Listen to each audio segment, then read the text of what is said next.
ইন্নাল্লাহা মা'আস সাবিরিন। শুরু হয়েছে কি কথাবার্তা এম গোসল করা যায় সব মিলে আমরা ভালো চলতেছে।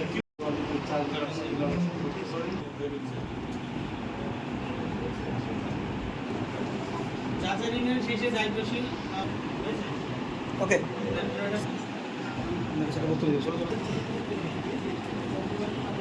ওকে কথাবার্তা বলতেছে তারা কারা এমপি সাহেব ইতিমধ্যেই লক্ষ লক্ষ টাকা তিনি সরকারের কোষাগার থেকে এনে দিয়ে দিচ্ছেন। এখন বলেন এমপির আত্মীয় স্বজন কি এর ভিতরে কে কে আছেন? আজকে যা দেওয়া হবে এমপি শালী আছে, কে কে এমপি শালারা আছেন, এমপির স্বাস্থ্য ভাই নিজের ভাই কেউ আছেন? আপনারা কারা? আপনারা কি এমপির কেউ?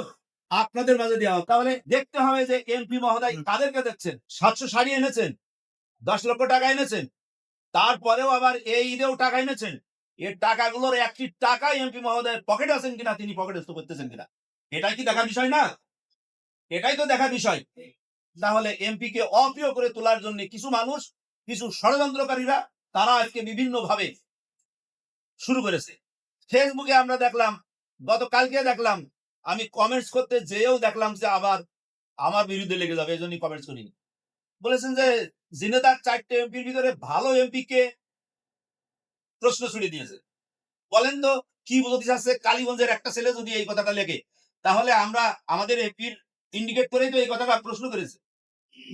বুঝতে চাচ্ছে 4জন এমপির ভিতরে সব থেকে দুর্বল এমপি আমাদের।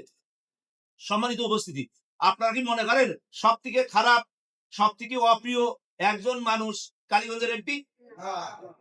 প্রিয় ভাইরা, 1,28,000 সব থেকে বেশি ভোটের ডিফারেন্সে পাস করেছেন তিনি। তিনি হলেন ঝিনেদা 4 আসনের এমপি।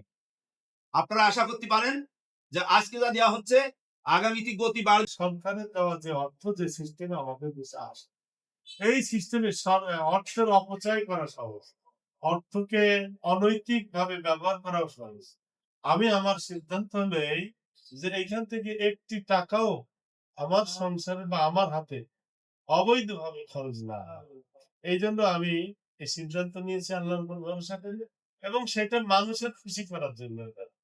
আমার বিশ্বাস, যেটা আমি যে বিশ্বাসটি লালন করি সেটা হলো 4 নম্বর সিটের লক্ষ লক্ষ মানুষের বসবাস। ভোটারই তো 3.5 না, তাহলে তো আরো 3.5 লাখ ভোটার হয়নি আমার লোক আছে, তো 7-8 লাখ লোক।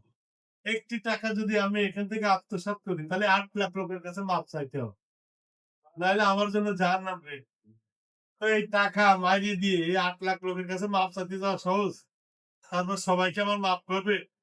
এই বিপদ থেকে বাঁচার জন্য আমি নিজে সিদ্ধান্ত নিয়েছি সরকারের দেওয়া যে সমস্ত কার্যকরী আজকে যথাযথভাবে যথাযথ জায়গায় পৌঁছে দিতে পারি। আপনারা আমার জন্য দোয়া করুন। সামান্য একটু উপহার পাচ্ছেন, এটা কিন্তু অনুদান না।